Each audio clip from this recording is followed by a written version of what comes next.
I am Mark Miller, and I am 34 years old. Exactly 2 months ago, I received a 7-word text message that completely destroyed my entire world. While I was sitting in dead-stop traffic on Interstate 25, looking at the shiny new keys to the $400,000 house I had just bought my parents, along with the VIP ticket confirmations for a $21,000 luxury family cruise I fully funded, my own mother texted me, "You're not coming, Dad wants just family." And while I was desperately trying to process that cold, hard dismissal, my family was busy laughing at me.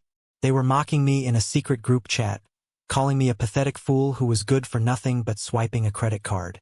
They humiliated me behind my back while reaping the benefits of my years of exhausting hard work. But there is one major thing they did not know. That beautiful suburban house they were living in was strictly in my name, and my cutthroat real estate lawyer was already on speed dial. And now, they are sleeping in a cramped, bedbug-infested motel room off the highway, desperately begging me to answer the phone. Before I tell you exactly what happened and how I took back every single thing they stole from me, please hit that like button if you believe in absolute justice. And do not forget to let me know where you are watching from in the comments below. Now, let's go back to the exact moment the blindfold was ripped from my eyes. The afternoon sun was glaring off the windshield of the SUV in front of me. The traffic was crawling, the kind of bumper-to-bumper Denver gridlock that usually makes my blood boil. But that day, I was completely numb. Sitting on the pristine leather passenger seat next to me was a glossy, cheerfully wrapped gift bag. Inside that bag was a set of custom-engraved luggage tags and a pair of delicate, expensive polarized sunglasses I had bought for my mom to wear on the deck of the cruise ship. I could almost picture her wearing them, leaning against the balcony railing, breathing in the salty ocean air, and finally looking at me with genuine pride. I thought those gifts, on top of the all-expenses-paid Caribbean vacation, would be the final piece of the puzzle. I thought it would finally earn me a place in their hearts. My phone vibrated violently against the center console. I glanced down. It was a message from my mother. I actually smiled before the screen even unlocked. I assumed it was a message expressing her excitement about the trip, or maybe a rare, unprompted thank you. Then I read the words, "You're not coming. Dad wants just family." That was it. 7 words. No apology. No long-winded explanation. No phone call to soften the blow. Just a flat, sterile, and brutal dismissal. My smile did not just fade. It shattered. My breath hitched, trapping a sharp pocket of air in my lungs. My chest physically ached as if someone had reached through my ribs and squeezed my heart with a vice. I blinked rapidly, rubbing my eyes, convinced the glare from the sun was making me read it wrong. Maybe it was a horrific typo. Maybe she had sent it to the wrong person. But no, the contact name Mom stared back at me, anchoring those 7 words in terrifying reality. This was the cruise I had paid for. The cruise I had spent the last 6 months meticulously planning down to the last dinner reservation and shore excursion. The luxury vacation I had covered entirely with my year-end performance bonus. The dream trip that was supposed to be our ultimate family bonding experience, completely funded by my bank account. And just like that, my presence was deemed an inconvenience. The driver behind me laid on their horn. The light had turned green. I looked up, my vision slightly blurred, and realized my hands were trembling so violently that the steering wheel was shaking. I pressed the gas pedal, but my foot felt like it belonged to someone else. The gift bag on the passenger seat suddenly looked like a cruel joke. The expensive sunglasses felt like a monument to my own pathetic desperation for their love. I drove for another 10 miles with absolute silence filling the cabin of my car.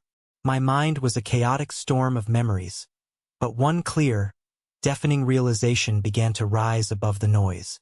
Dad wants just family. The implication of that phrase was a physical slap to the face. I was not family. I never was. Not real family, anyway. I was the provider, the facilitator, the walking, talking ATM machine. I was the person you called when the roof leaked, when the transmission blew, or when the mortgage was past due. I was a financial utility, not a beloved son. I pulled my car over into the empty parking lot of a strip mall and put the engine in park. I sat there as the Denver sky turned a bruised, dusky purple. For 3 decades, I had lived in a dense fog of familial obligation. I thought love was a transaction. I thought being a good son meant being endlessly generous. But sitting in that driver's seat, staring at the digital text bubble on my phone, the fog completely evaporated. They had what they wanted. They had the luxury vacation. They had the $400,000 roof over their heads. The transaction was complete, and the receipt was in the trash. I was no longer required.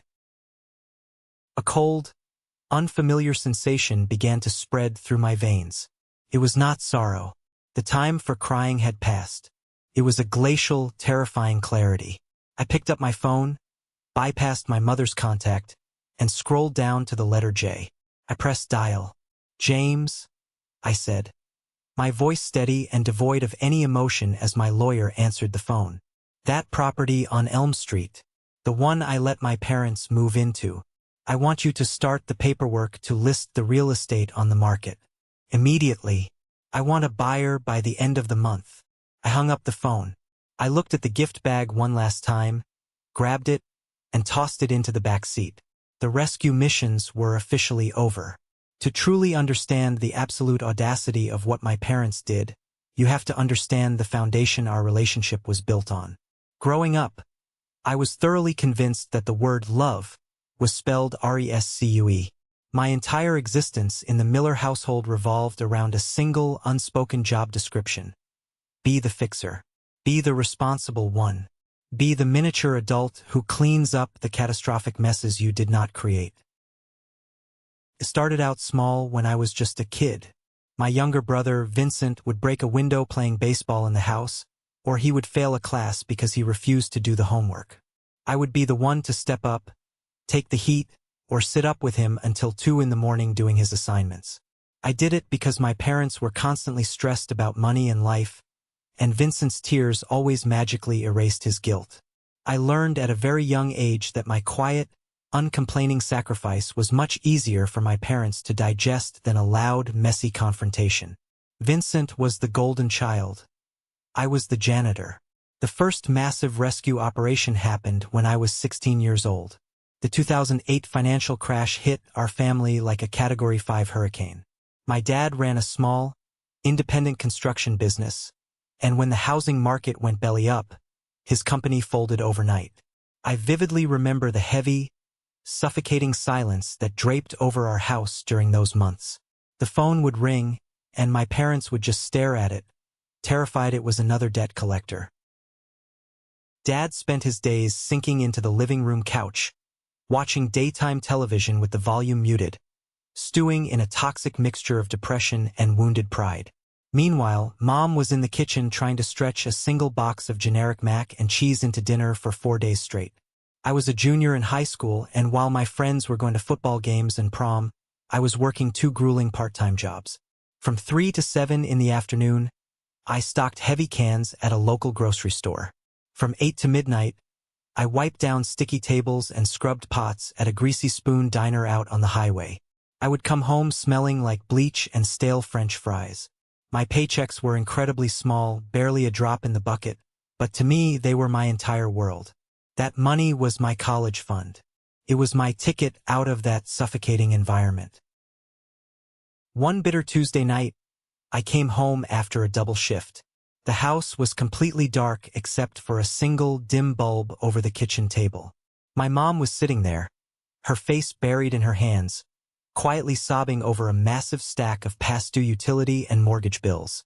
The bright red final notice stamps seemed to glow in the dark. I did not even hesitate. My conditioning kicked in instantly. I walked down the hall to my bedroom, dropped to my knees, and pulled out an old shoebox I kept hidden under my mattress. Inside was a thick wad of crumpled $10 and $20 bills. It was a little over $500. It was every single cent I had to my name. I walked back into the kitchen and set the money down on the table right on top of the foreclosure warning. My mom stopped crying. She looked at the crumpled bills, and then she looked up at me. I expected to see immense gratitude. I expected a hug. Instead, her face twisted into a strange, unsettling mixture of profound relief and bitter resentment. "Oh, Mark," she whispered, her voice tight, "you shouldn't have to do this." But her hand shot out and grabbed the cash anyway. She swept it off the table and into her pocket without another word. She never paid me back. Not a dime. And more importantly, she never thanked me. That moment solidified the dynamic for the rest of my life. I became the emergency contingency plan.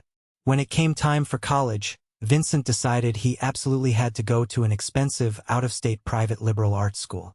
My parents had zero savings, their credit was garbage, and Vincent refused to apply for scholarships because it was too much paperwork. So who do you think they turned to?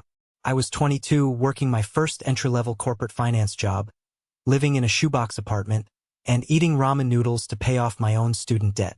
But my parents relentlessly guilt-tripped me. They told me it was my duty as the successful older brother to pave the way. So I co-signed Vincent's massive student loans. Vincent's college experience lasted exactly 3 semesters. He dropped out, claiming the professors stifled his creative genius, and moved back into my parents' basement. The loan payments immediately defaulted. My dad called me in a panic, yelling that this would ruin the family's name and destroy Vincent's credit score forever. "He'll never be able to get a fresh start, Mark. You have to fix this," my dad shouted through the phone. So I fixed it. I took on freelance consulting gigs on weekends. I worked 80-hour weeks until my vision blurred and my back ached.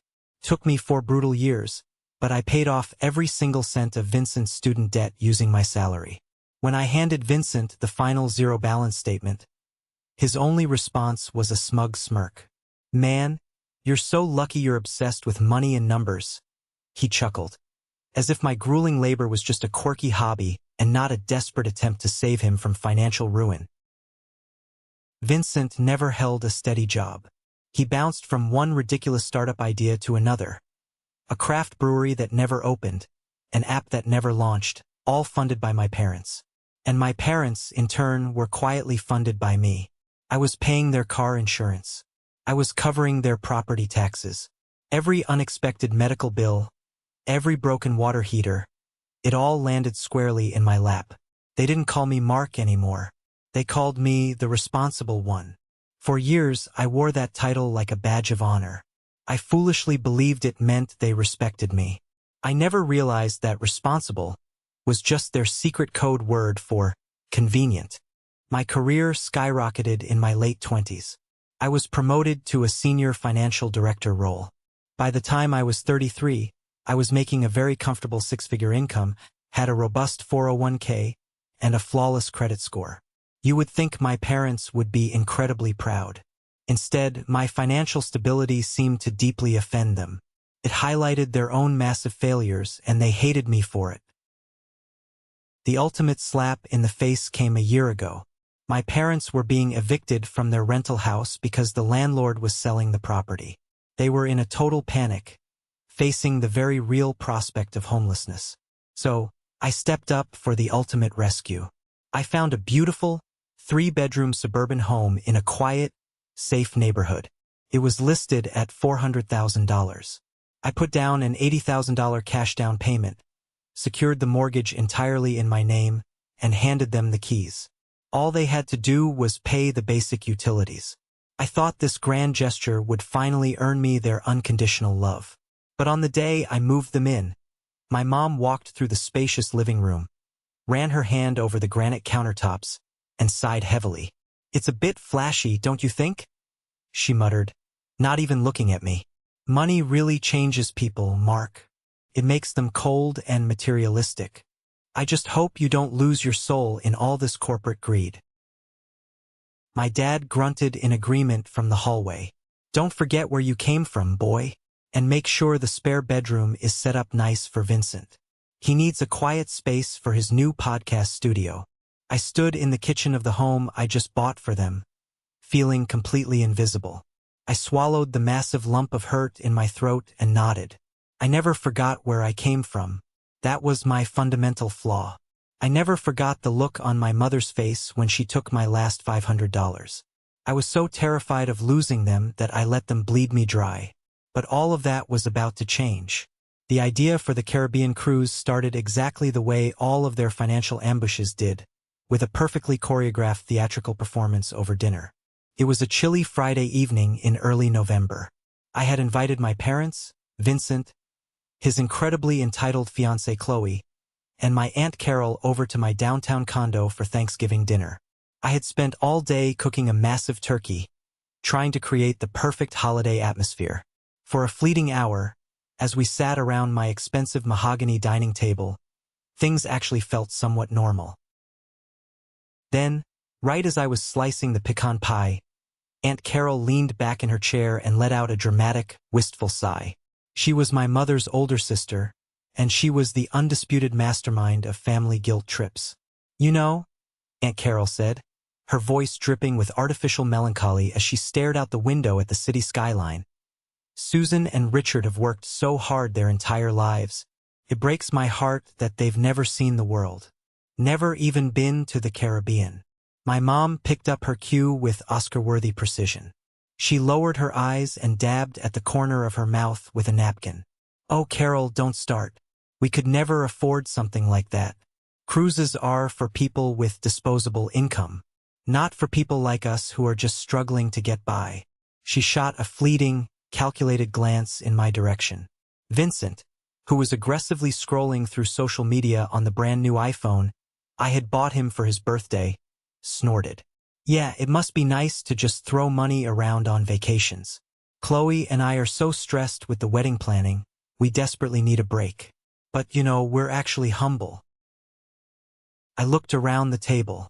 I looked at my mother's manufactured expression of pure defeat. I looked at my father's silent, heavy scowl.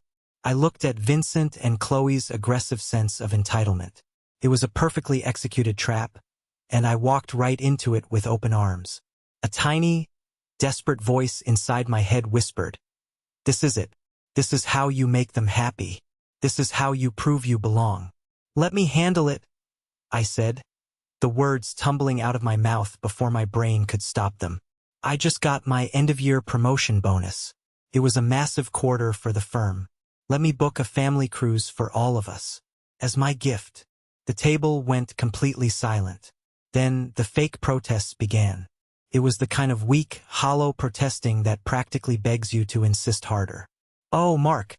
No, we couldn't possibly ask you to do that," my mom gasped, clutching her chest while simultaneously kicking my dad under the table. "That is your hard-earned salary." "It's not asking if I'm offering," I insisted, desperate to keep the suddenly warm atmosphere alive. "It's for the family. We can all go. You, Dad, Vincent, Chloe, and Aunt Carol. A real family vacation." And just like that, the deal was struck. The transformation was instantaneous and terrifying. Suddenly, I was the hero again. For the rest of the evening, they showered me with praise. They complimented my cooking. They admired my condo. The intoxicating warmth of their approval washed over me, and I foolishly soaked up every single drop of it. The next 3 weeks were a chaotic blur of travel planning. I didn't just book standard tickets. I wanted this to be a masterpiece of a vacation. I spent hours analyzing cruise itineraries, finally settling on a 7-day luxury voyage through the Eastern Caribbean. I booked 6 premium tickets. I upgraded my parents, Vincent, Chloe, and Aunt Carol to massive balcony suites overlooking the ocean. I didn't stop there. I prepaid for the highest-tier premium dining packages so they could eat dry-aged steaks and lobster every single night. I booked unlimited top-shelf drink packages. I reserved exclusive shore excursions, private cabanas in the Bahamas, a VIP catamaran tour in San Juan, and guided snorkeling in St. Thomas. When I finally hit the confirm payment button, the total balance was $21,840. $21,840. I stared at the bank notification on my phone, feeling a sharp twinge of anxiety, but I forcefully pushed it down. It is an investment in my family, I told myself. It is worth every penny to finally feel included. I forwarded the massive PDF of booking confirmations to our family group chat, eagerly waiting for the explosion of gratitude. 5 minutes passed, then 10. Finally, my phone pinged. It was a single generic thumbs-up emoji from my dad. Nothing else. No phone call. No excitement. Just a digital thumb. I swallowed my disappointment, telling myself they were probably just overwhelmed by the generosity. Fast forward to a month before the cruise. The fateful afternoon in my car on Interstate 25. The 7-word text message from my mother. "You're not coming. Dad wants just family." When I finally pulled myself together in that empty parking lot, my initial shock morphed into a desperate need for an explanation. I tried calling my mother. It went straight to voicemail. I called my dad. Voicemail. I called Vincent. Voicemail. Panic set in. I opened my messaging app to look at our family group chat, hoping to see some sort of follow-up message explaining that this was a bizarre misunderstanding. The chat was gone. It wasn't just quiet. The entire chat thread had vanished from my phone. My hands shook as I navigated to Vincent's contact profile and tried to add him to a new group message. A gray error box popped up on my screen. "You are no longer authorized to message this group." They hadn't just uninvited me. They had digitally erased me. They had kicked me out of the family circle with the press of a button. I drove back to my condo in a complete daze. I locked the door, threw my keys on the counter, and collapsed onto the sofa. The silence of my apartment was deafening. I felt a kind of dark, gutting loneliness that I had never experienced in my entire life. Around 10 o'clock that night, my phone buzzed. It was a text message from my cousin Sarah. Sarah was Aunt Carol's daughter, but unlike her mother, she possessed a spine and a functioning moral compass. She was one of the very few people in our extended family who saw the Miller family dynamic for the toxic swamp it truly was. Her message contained no text. It was just a single screenshot. I tapped the image, and my blood instantly turned to ice water. It was a screenshot of a brand new group chat. The name at the top of the screen read, "Miller Cruise Crew Ship Tropical Drink." I scanned the members. My mom, my dad, Vincent, Chloe, Aunt Carol, and several other extended relatives. My name was noticeably absent. The most recent message in the chat was a photo sent by Chloe. It was a selfie of her and Vincent holding up champagne glasses, looking incredibly smug.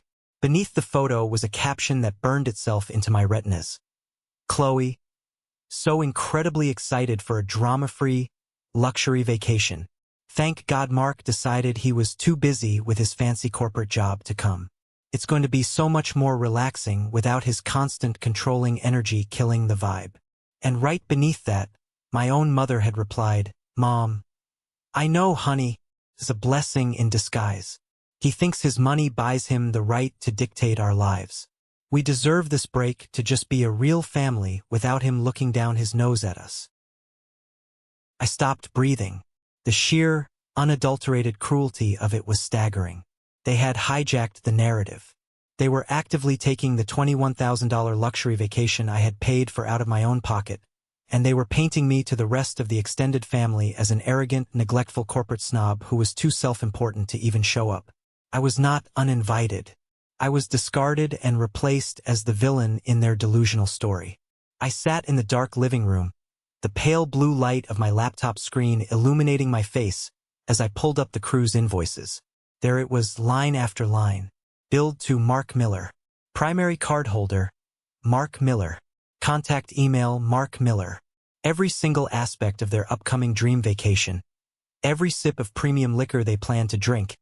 Every thread of the high thread count sheets they were going to sleep on was legally and financially tied to my name. I didn't cry. The pain had bypassed sorrow and drilled straight into a deep, subterranean well of cold, hard rage. I looked at my name on those binding legal invoices, and the final puzzle piece clicked into place. They thought they could strip me of my dignity, steal my money, and throw me away like garbage. But they forgot one very crucial detail about the responsible one. I controlled the purse strings. And revenge wasn't going to be loud or emotional. It was going to be an absolute administrative slaughter. I did not sleep a single second that night. I sat perfectly still in the glow of my monitors as the pitch-black sky outside my high-rise windows slowly bled into the hazy pink light of a Denver morning. When the sun finally crested the horizon, The emotional hurricane inside me had completely burned itself out. What remained in its wake was a state of unshakable, terrifying tranquility. I knew exactly what I was going to do. At exactly 8:01 a.m., I brewed a pot of strong black coffee, sat down at my home office desk, and opened my laptop. I pulled up the primary booking confirmation email and located the 1-800 customer service number for the luxury travel agency I had used. I took a sip of scalding coffee, picked up my phone, and dialed. After 2 rings, a cheerful voice answered. "Thank you for calling Oceanic Getaways Elite Support. This is Brenda. How can I make your travel dreams come true today?" I cleared my throat, forcing my voice to sound smooth, polite, and completely devoid of the venom coursing through my system. "Good morning, Brenda. My name is Mark Miller. I am the primary account holder calling regarding a group booking. Confirmation number 74, Bravo 3982. I heard the rapid clacking of a mechanical keyboard on the other end. "Yes, Mr. Miller. I have your extensive itinerary pulled up right here. A party of 6 heading to the Eastern Caribbean on our flagship vessel, the Starlight Serenity. It looks like an absolutely magnificent trip. You have the premium packages loaded. How can I assist you today?" "I need to make a few immediate, permanent adjustments to the booking," I said, my tone remaining strictly professional. "Certainly, sir. What kind of adjustments did you have in mind?" This was the moment of no return, the exact second I officially cut the cord. "First," I began, tracing my finger down the itemized list on my screen, "I need to completely cancel the premium dining packages for 5 of the guests on this itinerary." "5 of the guests, Mr. Miller?" Brenda asked, a distinct note of professional confusion entering her voice. "Are you sure? That removes their access to the steakhouse, the sushi bar, and the private captain's lounge." "I am absolutely sure," I confirmed. "They will be perfectly fine utilizing the complimentary main buffet and the standard dining hall. Please process that cancellation." More keyboard clacking. "Understood, sir. That has been removed. The prorated refund of $2,400 will be credited back to your primary Visa card within 3 to 5 business days." A small, electric jolt of pure satisfaction fired down my spine. Excellent. Next, I need to revoke the unlimited premium alcohol passes and the high-speed Wi-Fi upgrades for those same 5 guests. "Okay," Brenda said, her voice dropping the cheerful customer service pitch and becoming highly efficient. "Removing alcohol and Wi-Fi packages for guests Richard, Susan, Vincent, Chloe, and Carol. That will trigger another refund of $3,150. "Perfect," I said. I was a surgeon, and I was methodically amputating their luxury experience piece by piece. "Now let's look at the shore excursions. The private beachfront cabana in Nassau, the VIP catamaran in San Juan, the guided snorkeling. Cancel all of them for those 5 individuals." With every single click of Brenda's keyboard, the crushing weight I had carried on my shoulders for 20 years got a little bit lighter. I was legally and rightfully taking back every ounce of my abused generosity. "All excursions canceled, Mr. Miller. Your refund total is now exceeding $8,000. "Thank you, Brenda. Now we arrive at the most important change," I said, leaning closer to the microphone of my phone. "I need to alter the cabin assignments for those 5 guests." A brief pause on the line. "Alter them how, sir?" "They are currently booked in 5 contiguous premier balcony suites on Deck 9. I need you to downgrade them," I stated, my voice like iron. "I want you to move all 5 of them to the most basic, lowest-tier interior cabins available on the ship. The absolute cheapest rooms you have in your inventory." The silence on the line stretched out for a full 5 seconds. I could vividly picture Brenda sitting in her cubicle, her eyes wide, realizing she had just stumbled into a nuclear family fallout. "Downgrade them to interior cabins, sir?" she repeated slowly, just to ensure she wasn't hallucinating. "I want to advise you that those cabins are incredibly small. They do not possess any windows or natural light, and the only ones we have left are clustered together on Deck 2. Deck 2? I asked. Yes, sir. It is situated directly above the ship's engine room and next to the commercial laundry facilities. It can be quite noisy. A genuine, dark smile touched my lips for the first time in 24 hours. Brenda, that sounds absolutely spectacular. Please finalize that change. Yes, Mr. Miller. Moving 5 guests to Deck 2 interior cabins. And what about your ticket, sir? Brenda asked tentatively. You are still booked in the master penthouse suite on Deck 12. Do you wish to cancel or downgrade your own ticket? This was the absolute pinnacle of my strategy. This was where simple anger evolved into calculated justice. Absolutely not, I said, my voice ringing clear and bright in the empty condo. Keep my penthouse suite exactly as it is. I will absolutely be on that ship. I paused, letting the reality of the situation settle. I just won't be vacationing with them. By 9 a.m., the massive refund was processing to my bank account. But my morning was not over. I picked up the phone and dialed James, my lawyer. James, I said when he answered. The house. Is the listing live? It went live on the MLS at midnight, Mark, James replied, his sharp, legal mind always 3 steps ahead. In this market, a property in that neighborhood price to sell will move fast. We already have 3 private showings scheduled for tomorrow. Good, I said. They leave for the cruise in 14 days. The moment their flight takes off from Denver International, I want the locks changed. I want a moving crew to pack every single piece of their furniture and put it in a secure climate-controlled storage unit. I will prepay the unit for 3 months. After that, it's their problem. Can we legally execute this while they are in international waters? The deed is solely in your name, Mark. There is no formal lease agreement. You are legally within your rights to reclaim your property at any time, James assured me. It's ruthless, but it's completely legal. Consider it done. For the next 2 weeks leading up to the departure date, the silence from my family was absolute. It was profound and unnerving. I went about my daily routine, packing my luxury luggage, working out, and organizing my finances. I expected a barrage of angry texts or a furious knock on my door, but there was nothing. They were floating along in a bubble of arrogant, blissful ignorance. They truly believed they had successfully discarded me and were about to embark on a lavish, all-expenses-paid joyride on my dime. They thought they had outsmarted the bank. They had absolutely no idea that the bank had just foreclosed on their entire reality. Boarding a luxury cruise ship at the port of Miami is an experience that is heavily dictated by your tax bracket. If you are holding a ticket for the standard interior cabins, your vacation begins with a chaotic, exhausting nightmare.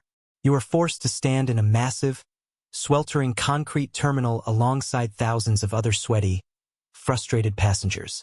You drag your heavy luggage across scuffed floors, wait in security lines that snake around the building for hours, and deal with the deafening echoes of crying children and stressed parents barking orders.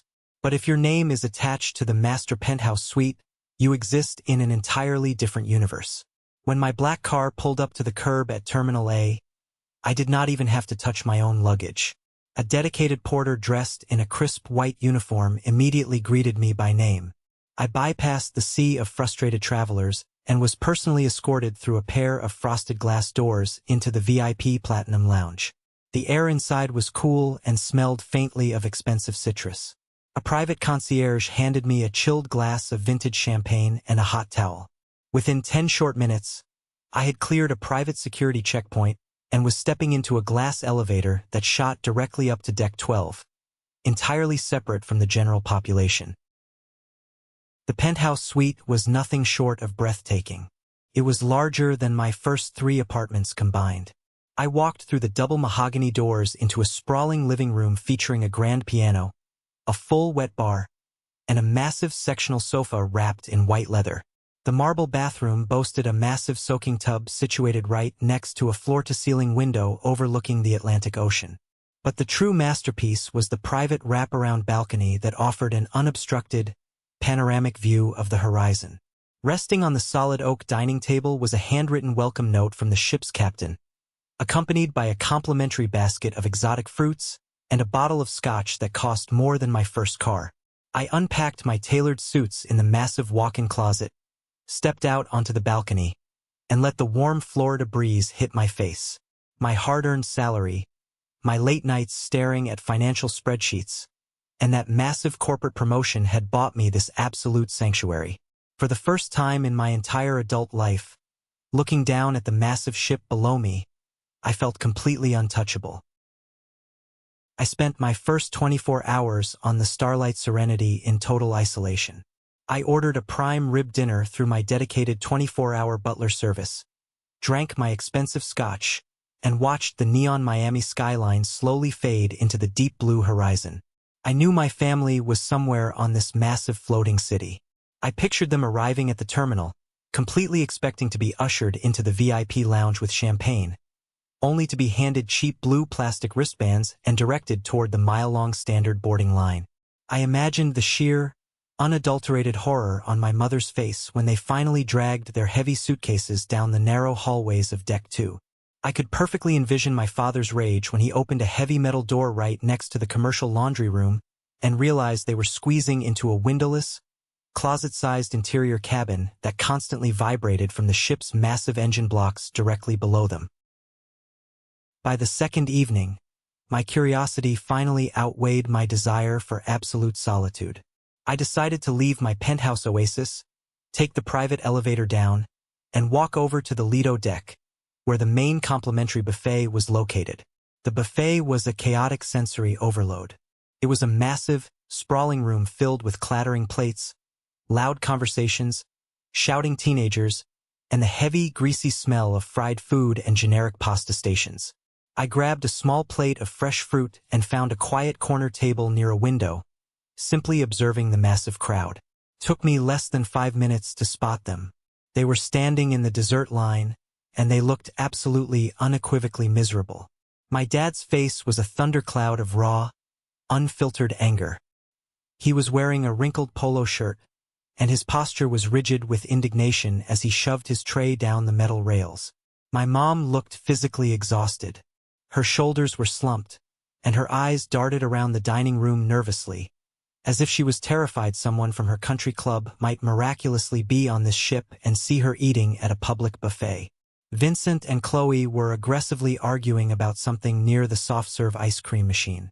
Vincent was gesturing wildly with a pair of metal tongs, his face red and bloated, while Chloe rolled her eyes, her face set in a permanent, bitter scowl.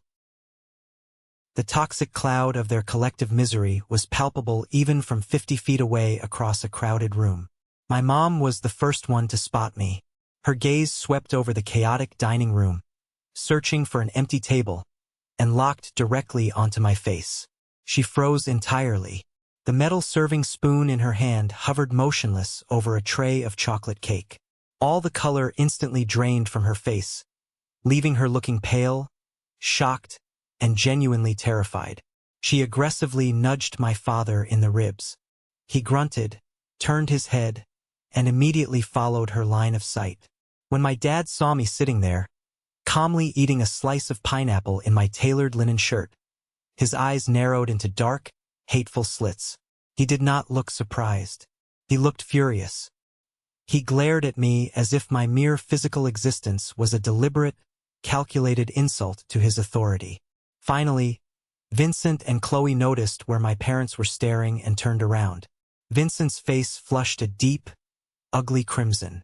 It was the hot, volatile shame of a spoiled child getting caught red-handed in a massive lie. I did not look away. I did not break eye contact. I leaned back in my chair, crossed my legs, rested my hands on my lap, and watched them with the mild, detached interest of a scientist observing lab rats trying to navigate a maze. They held a frantic, whispered conference right there in the dessert line, completely ignoring the line of annoyed passengers building up behind them. Then, abandoning their plastic trays on a nearby counter, they began marching toward my table like a united front of absolute misery. My dad reached the table first. He slammed his heavy hands down on the back of the empty chair across from me and leaned forward, invading my space. "What the hell are you doing here, Mark?" he growled, his voice a low, threatening rumble meant to intimidate me. I swallowed my food, casually wiped my mouth with a linen napkin, and gave him a polite, entirely unbothered smile. What do you mean? I am on a luxury vacation. I looked from his red, angry face to my mother's pale, trembling one, and then over to Vincent, who was glaring at me with pure venom. Mom sent me a text message stating that this trip was for just family, I said, keeping my voice perfectly level so the surrounding tables could not hear, but letting the absolute ice in my tone bleed through every single syllable. And last time I checked my birth certificate, I am family. So here I am. My words, so simple and factually undeniable, seemed to physically strike them. They stood there, completely stunned into a heavy silence. They had absolutely no script for this encounter. They had mentally prepared for an angry, tearful phone call while I sat back in Denver. They had not prepared to face me in the flesh, looking completely relaxed, in the middle of the Atlantic Ocean. Chloe's eyes darted down to my wrist. Resting casually on the table was my solid gold-colored VIP platinum wristband. It was the ultimate status symbol on the ship, the physical key that granted me unlimited access to every exclusive area, premium restaurant, and private lounge. It was a stark, humiliating contrast to the cheap, budget-tier blue plastic bands secured tightly around all of their wrists. Her eyes narrowed with dawning comprehension and absolute fury. She finally realized I hadn't just shown up. I had stripped them of their elite status and kept it entirely for myself. Before any of them could rally their defenses or formulate a response, I stood up. I smoothed the front of my jacket, picked up my glass of sparkling water, and smiled brightly at the group. Well, this family reunion has been absolutely delightful, I said, my tone dripping with polite sarcasm. But I have a reservation at the captain's private cocktail hour, and I simply cannot be late. Please enjoy the buffet. I hear the macaroni salad is highly tolerable today. I walked away from the table without looking back, feeling the intense, burning heat of their glares tracking me all the way to the exit. But the real, spectacular karma of the evening was served a few hours later. I had an 8 o'clock reservation at the Ocean Prime Steakhouse, the most exclusive and expensive specialty dining venue on the entire ship. The restaurant was a masterpiece of dark mahogany wood, dim ambient lighting, and white linen tablecloths. I was seated at a quiet, intimate booth with a perfect view of the grand entrance. About 30 minutes into my meal, right as I was finishing a brilliant, rich lobster bisque, I saw my family approach the hostess stand. They had dressed up. It was a clear, desperate attempt to salvage their disastrous vacation and pretend they belonged among the wealthy, elite guests on board. My dad was wearing his only tailored blazer, which looked uncomfortably tight across his shoulders. Chloe was wearing a flashy, sequined cocktail dress, and Vincent had slicked back his hair in a pathetic attempt to look sophisticated. My mother was wearing her best pearls, desperately trying to project an air of upper-class confidence. The impeccably dressed hostess greeted them with a warm, highly professional smile. Good evening, ladies and gentlemen. Welcome to Ocean Prime. Do you have a reservation with us tonight? Miller, my dad said gruffly, leaning his heavy forearms on the mahogany podium. Party of 5. The hostess typed the name into her glowing tablet. Her perfectly practiced smile faltered slightly, replaced by a slight frown of concentration. I apologize, sir. I am not seeing a reservation under the name Miller for a party of 5. Look again, my mom interjected, her voice tight, defensive, and loud enough to draw glances from nearby tables. My son booked it months ago. We have the premium dining package. It is an all-inclusive luxury booking. The hostess typed again, her brow furrowing deeper. I do see a Miller in our system, ma'am, but it is a solo reservation for a VIP guest currently residing in the master penthouse suite. What is your specific cabin number? My dad grudgingly gave her the deck 2 cabin numbers. The hostess's expression instantly shifted from confused to deeply apologetic, displaying the kind of practiced corporate pity reserved for people who clearly do not belong in the room. Oh, I see the issue now, the hostess explained, her voice remaining polite but carrying clearly across the quiet, sophisticated dining room. I am so incredibly sorry for the confusion, but the steakhouse is a specialty dining venue requiring an exorbitant upcharge. The dining privileges associated with your specific cabin tier are strictly limited to the main complimentary dining halls and the Lido Deck buffet. There are absolutely no premium packages attached to your accounts. The color instantly drained from my mother's face. She looked like the floor had just dropped out from underneath her. Chloe, however, bypassed embarrassment entirely and went straight to explosive rage. She turned to Vincent and hissed, her voice sharp and vicious. "You promised me he paid for everything. You swore to me we had VIP access to the whole ship. I am not eating generic buffet food for a week. Ma'am, if you would like to dine here tonight, I can certainly try to accommodate your party." The hostess offered smoothly, trying to de-escalate the situation. "The cost is $150 per person, not including alcohol or gratuity. Would you like me to run the credit card you have on file for your room?" "Yes," my dad snapped, his fragile pride completely blinding his financial reality. He could not stand the public humiliation of walking away. "Run the card on file. The Visa ending in 4212. That was my primary corporate Visa card, the exact card I had used to originally book their entire trip."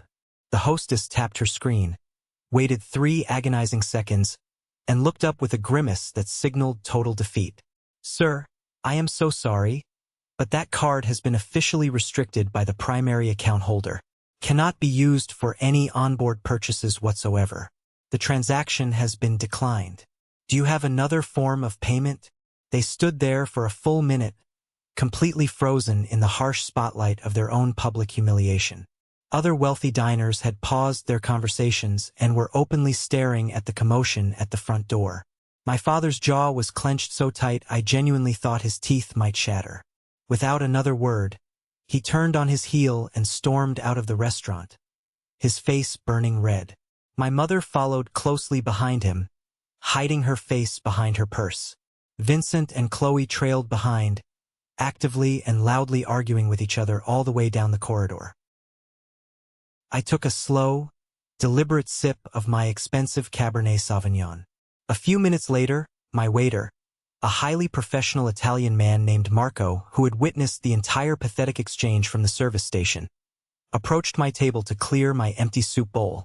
He leaned in slightly, a knowing, conspiratorial smirk playing on his lips. "Mr. Miller," he murmured softly, ensuring the neighboring tables could not hear. "The gentleman at the hostess stand just now." Before he left, he aggressively demanded that we come over and ask you to authorize your credit card to upgrade their dining plans for the week. I looked up at Marco. I thought about the thousands of hours I had worked in my 20s while Vincent slept until noon. I thought about the promotions I had bled for to buy them that suburban house. I thought about the sheer, unmitigated disrespect of trying to secretly charge $750 to my account after telling me via a text message that I was not part of their family. "Marco," I said, my voice completely relaxed and devoid of any anger, "I have absolutely no idea who those people are. Please ensure they are not permitted to charge a single dime to my room or my accounts for the duration of this voyage." Marco nodded, a profound look of respect settling in his dark eyes. "Understood completely, sir. Your dry-aged bone-in ribeye will be out in just a moment." I sat back in my plush velvet chair, entirely alone with my wine, my wealth, and the intoxicating, deeply satisfying taste of absolute control. The morning after the spectacular steakhouse incident, a heavy, suffocating Cold War settled over the massive ship. The Starlight Serenity was a gigantic vessel, capable of holding over 4,000 passengers, but it was still a closed, inescapable environment. We were securely locked inside a floating steel cage in the middle of the ocean, and the tension was thick enough to cut with a steak knife. For the next 48 hours, my family resorted to the only pathetic defense mechanism they had left in their arsenal: complete and total avoidance. If I walked into a lounge to listen to the jazz band, they would immediately stand up, abandon their drinks, and walk out the opposite door. If we passed each other on the grand shopping promenade, They would lock their eyes onto the patterned carpet and pretend I was completely invisible. I spent a good portion of my time watching them from a distance from the upper decks. I watched them sitting near the crowded main pool. They were drinking cheap tap water out of plastic cups because they didn't have the premium beverage package to order cocktails. They were eating dry, overcooked burgers from the poolside grill because they couldn't access any of the quality restaurants. The luxurious, all-expenses-paid vacation they had stolen from me had mutated into a miserable, claustrophobic prison sentence of their own making. On the third afternoon, we were cruising slowly through international waters on our way to the Bahamas. I decided to escape the noise and found a secluded, shaded cabana at the Serenity deck. This was a luxurious, adults-only sanctuary located at the very back of the ship, restricted only to premium guests. It was a peaceful oasis, miles away from the screaming toddlers and loud music at the main pools. I was lying back on a plush, oversized lounger, deeply engrossed in reading a thick legal thriller, and sipping a tall glass of perfectly iced tea with mint. The warm Caribbean sun was melting the very last remaining knots of corporate tension in my shoulders. For the first time in years, I was genuinely, profoundly at peace. And naturally, with the predictability of a cheap soap opera, that was the exact moment they chose to launch their final, desperate ambush. I sensed them approaching before I even opened my eyes. A large, dark shadow fell over my book, blocking the brilliant afternoon sun. I slowly lowered my expensive polarized sunglasses and looked up. Standing in a tight, intimidating semicircle around my lounge chair were my mother, my father, and Vincent. Chloe was noticeably absent, likely sulking back in their windowless dungeon on deck 2. They were not yelling. They were eerily quiet. They stood there looking down at me like a supreme tribunal about to pass a life sentence. My mother was positioned dead center, her arms crossed so tightly across her chest that her knuckles were completely white. Her face was a mask of strained anguish. "How could you do this to us, Mark?" she whispered. Her voice was trembling violently, but I knew her well enough to know it wasn't out of genuine sorrow. It was a toxic, highly concentrated mixture of fury and immense self-pity. I did not sit up. I did not scramble to defend my actions. I took a slow, deliberate sip of my iced tea, savored the cold mint flavor, placed the heavy glass down on the teakwood side table, carefully bookmarked my page, and closed the novel. I let the silence stretch out for 10 excruciating seconds, forcing them to stand there awkwardly in the heat. "I am not entirely sure what you mean, Mom," I said, my voice as calm and flat as the ocean behind them. "I am simply sitting here enjoying my afternoon.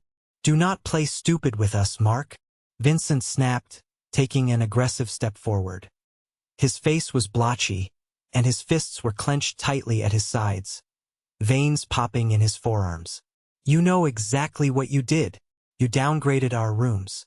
You canceled our dining packages. You blocked your damn credit card so we can't buy anything.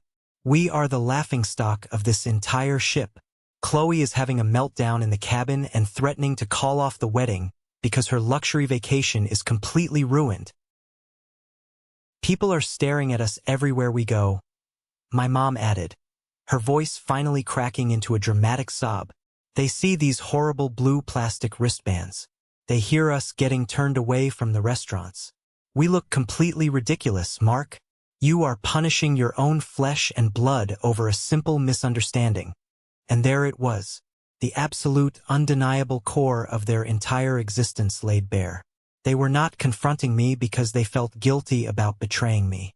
They were not apologizing for treating me like a disposable income source.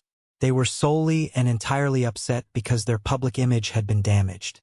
Their fragile, heavily manufactured pride had been wounded.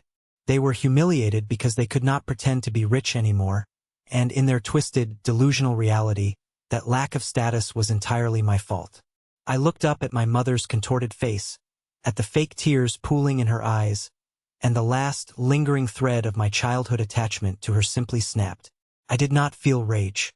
I did not feel the desperate urge to fix it. I felt a profound, hollow, almost clinical pity. I slowly sat up, swung my legs over the side of the lounger, and removed my sunglasses. I looked directly into Vincent's eyes, then my father's, and finally my mother's.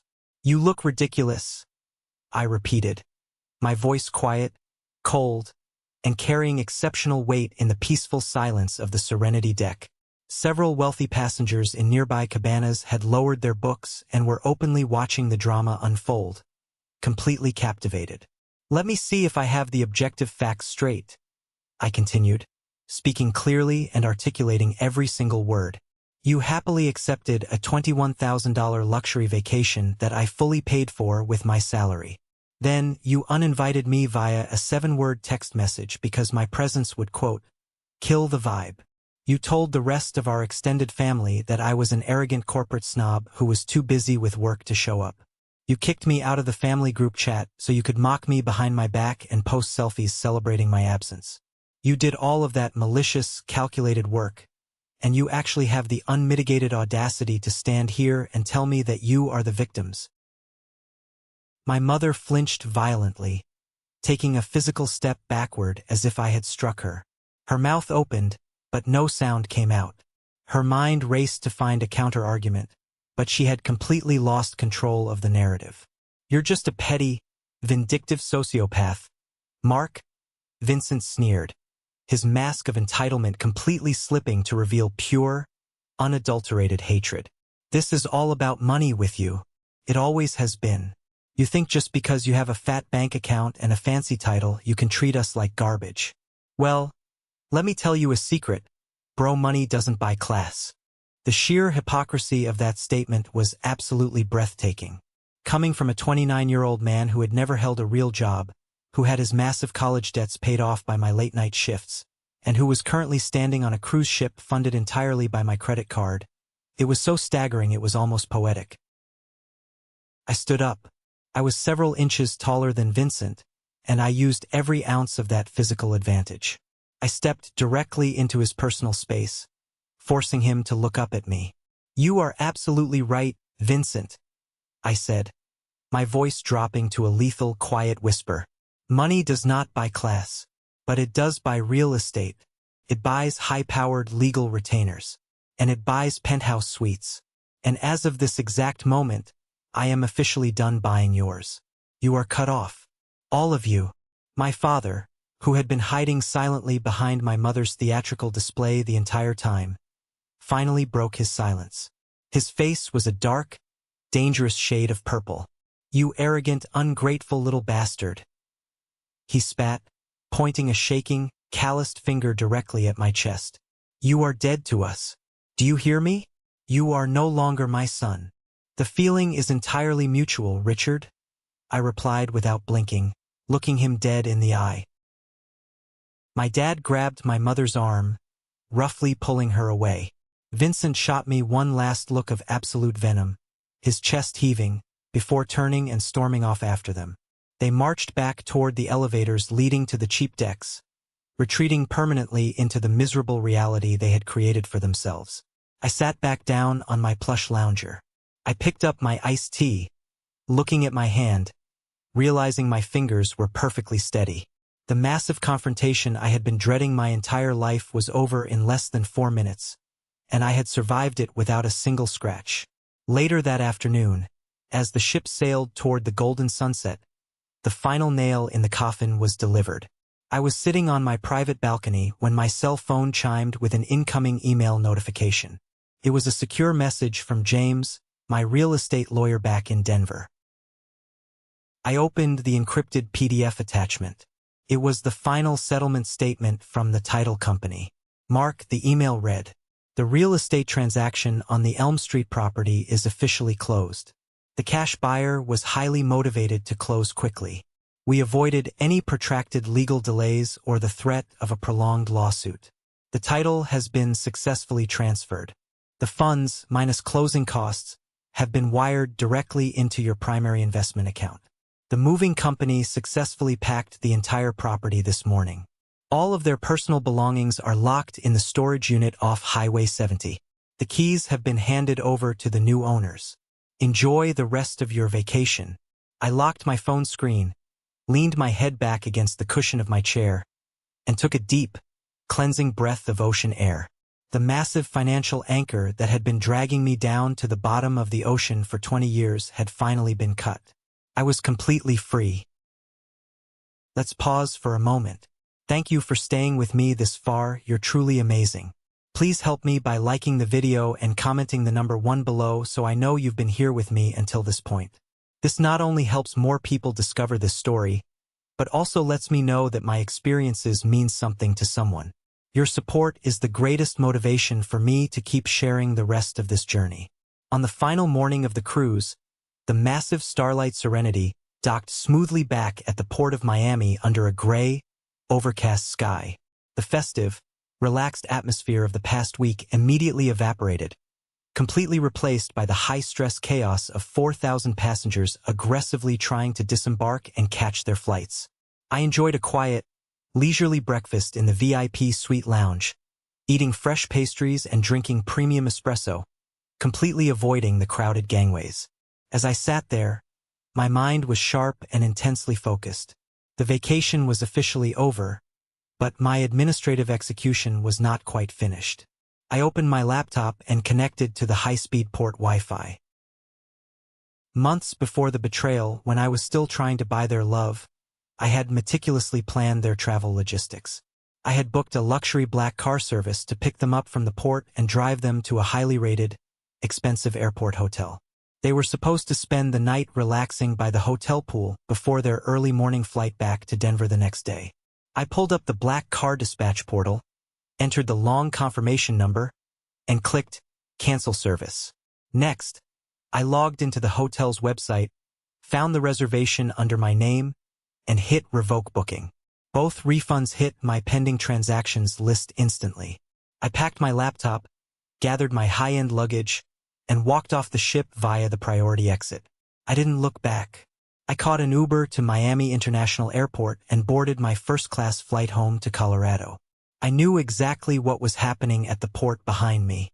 My family would drag their heavy suitcases off the ship, exhausted and sunburned, expecting a professional driver in a suit holding a sign with the name Miller.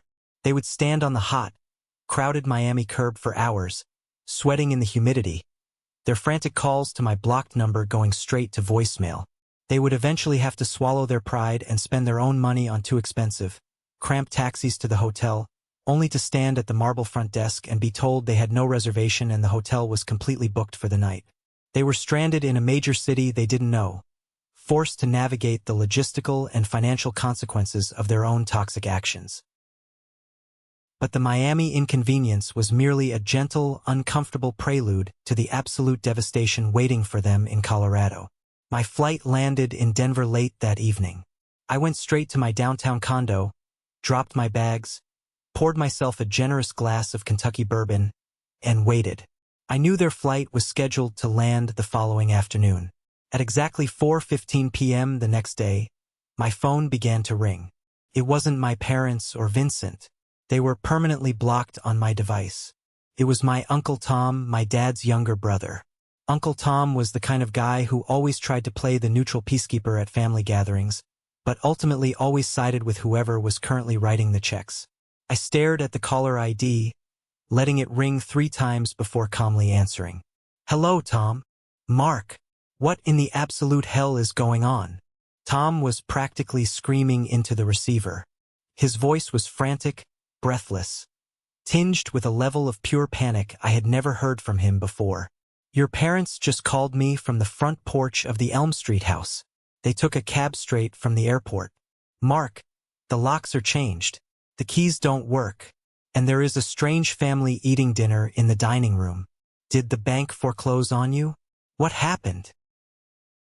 I took a slow sip of my bourbon, letting the liquid burn down my throat. "The bank didn't foreclose, Tom. I sold the house." The line went completely, terrifyingly dead silent. I could hear Tom's ragged breathing over the speaker. You sold it?" Tom stammered, the massive reality of the situation crashing down on him.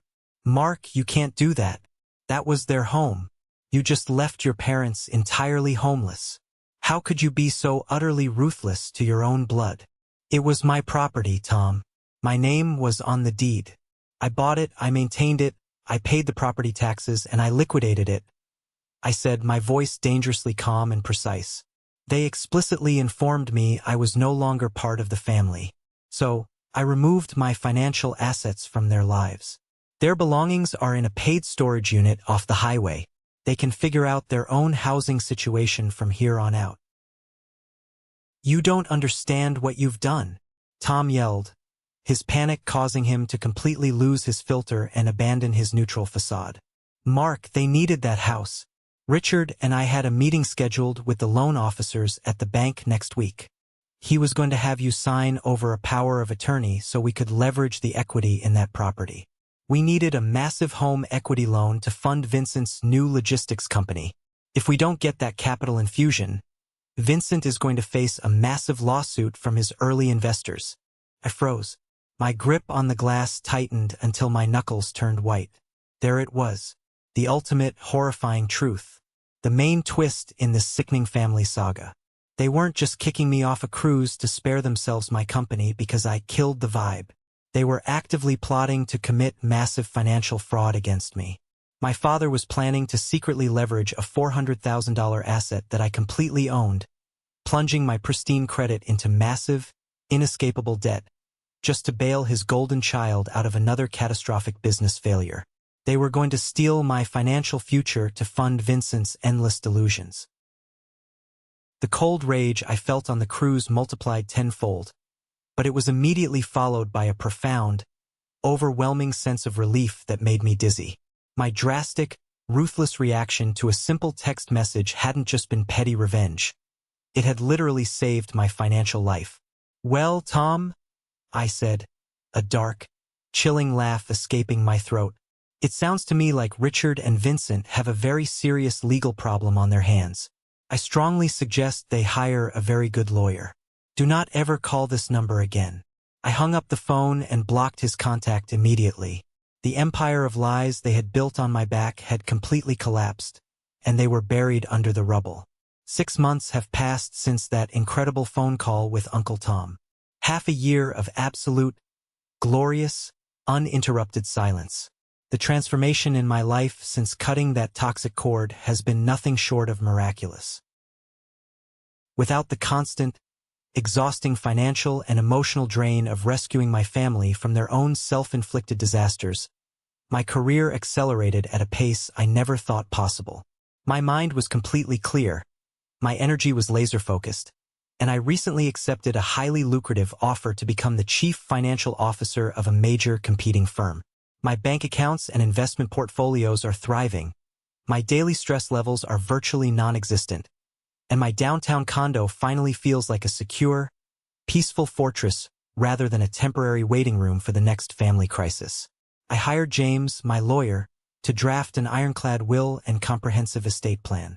I explicitly and legally disinherited my parents and Vincent, ensuring that not a single cent of my hard-earned wealth or real estate would ever fall into their hands, even in the event of my death. I protected my future legacy with the exact same ruthlessness I used to sell the house.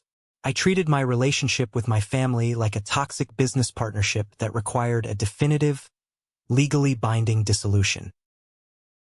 Through the family grapevine, mostly text updates from my cousin Sarah, who finds the whole situation entirely justified, I learned the harsh, unforgiving reality of their new lives.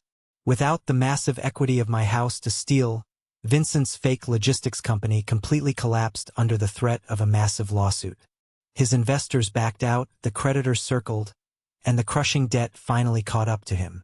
Chloe, realizing the easy money and the gravy train had permanently derailed, dramatically canceled the wedding, packed her bags, and left him for a personal trainer.